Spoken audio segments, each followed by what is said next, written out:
तो व्यवस्था के नियम देखिए हमने इनको समझो। ठीक, पहला नियम है व्यवस्था का, 2 से व्यवस्था का नियम। अब नियम समझो, जिस संख्या का इकाई का अंक 0, 2, 4, 6, 8 इकाई का अंक क्या हो 0, 2, 4, 6, 8 तो उस संख्या में 2 का पूरा पूरा भाग जाएगा। जैसे यहाँ पे रखा है 10 अपने इकाई का अंक 0 इसमें भाग जाएगा, 92 रखा है इसमें इकाई का अंक 2 अपने पूरा पूरा भाग जाएगा 2 का।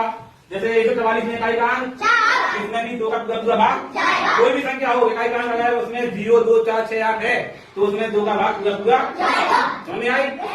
अब 3 से व्यवस्था का नियम समझो, संख्या है जो उसके अंकों का योग करेंगे, अगर उस योग में 3 का भाग जाता है तो पूरी संख्या में 3 का भाग जाएगा। जिस संख्या के सभी अंकों का योग 3 से विभाजित हो तो वह संख्या 3 से विभाजित होगी। जैसे कि यहाँ पे लिखा है 210, 210 में हम इन अंकों को जोड़ेंगे तो कितना हो गया 3 आया, 3 में 3 का भाग जाता क्या नहीं, तो 210 में भी 3 का भाग 69 है, 69 को अपन जोड़ेंगे 6 को और 9 को कितना हुआ 9, 6, 15, 15 में 3 का भाग जाता तो इस संख्या में 3 का भाग समझ में आ गई। अब 4 से व्यवस्था का नियम समझो, जिस संख्या के इकाई और दहाई के अंकों से बड़ी संख्या 4 से विभाजित होती है तो पूरी संख्या में 4 का भाग पूरा पूरा जाएगा। जैसे यहाँ पे है 7,22,724, इसमें इकाई दहाई से बड़ी संख्या क्या है 24 में भाग जा रहा है 3 4 का क्या नहीं, तो पूरी संख्या में 4 का भाग।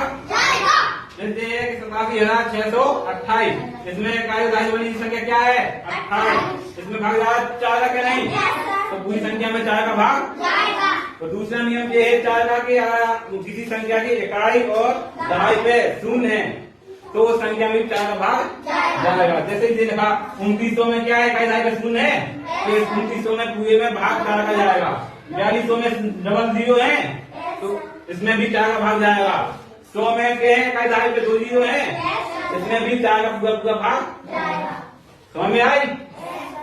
5 से व्यवस्था का नियम, जिस संख्या के इकाई का अंक 0 हो या 5 हो, इकाई का अंक क्या हो 0 तो उस संख्या में भी 5 का पूरा पूरा भाग समझ में आई।